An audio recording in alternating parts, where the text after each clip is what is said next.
সিআরপিএফের nursing assistant vacancy 2025-এর একটা notice জারি হয়েছে, যেখানে পোস্ট ডিটেলস বলা আছে নার্সিং অ্যাসিস্ট্যান্ট ভ্যাকান্সি টোটাল বলা আছে 1121টি পোস্ট। বয়স সীমা আছে 21 থেকে 35 বছর অবধি। এই ফর্ম ফিল আপটা হবে টোটালি অনলাইন মাধ্যমে। ফর্ম ফিল আপ স্টার্ট হবে যেটি বলা আছে মে মাসের শেষ সপ্তাহ থেকে। ক্লোজিং ডেট কবে হবে ফর্ম ফিল আপ স্টার্ট হলে সেই সময় বলা থাকে যে 15 দিন বা 1 মাস কতদিন অবধি ফর্ম ফিল আপ হবে, এবং এক্সাম ডেটটাও বলে দেওয়া হয়ে থাকে যে কতদিন বাদে এক্সাম হবে। এখানে যে হায়ারিং প্রসেসটা মানে ফলো করা হবে সেটা হচ্ছে ফার্স্ট রিটেন এক্সাম হবে, দেন যারা কোয়ালিফাই হবে তাদের ডকুমেন্ট ভেরিফিকেশান হবে। অল ওভার ইন্ডিয়া থেকে স্টুডেন্টরা অ্যাপ্লাই করতে পারো এই পোস্টটির জন্য। পোস্ট যেগুলো বলা আছে assistant sub inspector 12 pass GNM অথবা বিএসসি নার্সিং। টোটাল ভ্যাকান্সি আছে এখানে 210। হেড কনস্টেবল যেখানে জিএনএম যারা করেছো বিএসসি নার্সিং 190টি পোস্ট আছে।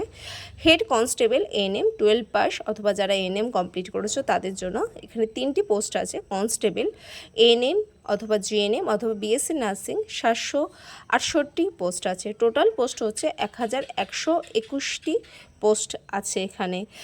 ফিস কেমন কি হবে, জেনারেলদের জন্য কেমন হবে, বিএসসি মানে জেনারেলদের জন্য কেমন হবে, বা এসসি এসটি ওবিসি এদের ফিস কত হবে এখানে এখনও পর্যন্ত বলা নেই, এবং স্যালারি স্ট্রাকচারটাও বলা নেই। স্যালারি স্ট্রাকচারও মানে লেখা আছে যে নোটিফাই লেটার, যবে তোমার নেক্সট নোটিফিকেশান ওরা বের করবে সেখানে হয়তো বলা থাকবে কত কি পে স্কেলে বেরোচ্ছে। শুধুমাত্র বলা আছে যে ফর্ম ফিল আপটা স্টার্ট হবে মে মাসের লাস্ট সপ্তাহ থেকে। কত লাস্ট ডেটও বলা নেই, বলা হয়েছে যে নোটিফাই করা হবে কতদিন বাদে অ্যাডমিট কার্ড বেরোবে, তার কতদিন বাদে রিটেন এক্সামটা হবে, ডেটগুলো সব ওরা জানিয়ে দেবে, এবং রেজাল্ট অ্যানাউন্স কতদিন বাদে হবে সেটাও জানিয়ে দেবে এই নোটিশে, তাই বলা আছে। খুব ভালো একটা নোটিশ বলতে পারো, নার্সিং ভ্যাকান্সি বলতে পারো সেন্ট্রাল গভর্নমেন্টের পক্ষ থেকে। তো মে মাসের লাস্ট সপ্তাহে যেহেতু আমাদের ফর্ম ফিল আপ স্টার্ট হবে এই নোটিশে, তাই বলা আছে। তো প্রিপারেশন নাও ভালো করে। টার্গেট হাই, পিয়াজ যাদবের ভলিউম 1 ভলিউম 2 এই বইগুলো ফলো করো। সিআরপিএফের নার্সিং অ্যাসিস্ট্যান্টের সিলেবাস 2025-এর এখানে বলা আছে।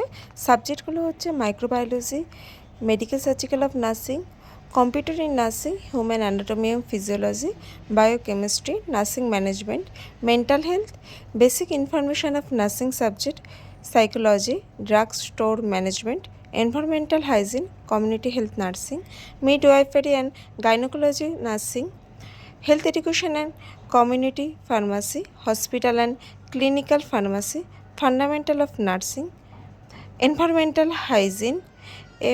এই সাবজেক্টগুলো তোমার বলা আছে এখানে। এর জন্য বইগুলো বলবো আবারও, টার্গেট হাই বই, পিআর ইয়াদবের ভলিউম 1 অনেক ভালো করে থিওরি বলা আছে, এবং এমসিকিউ এর জন্য পিআর ইয়াদবের ভলিউম 2। ভালো করে প্রিপারেশান নাও সবাই।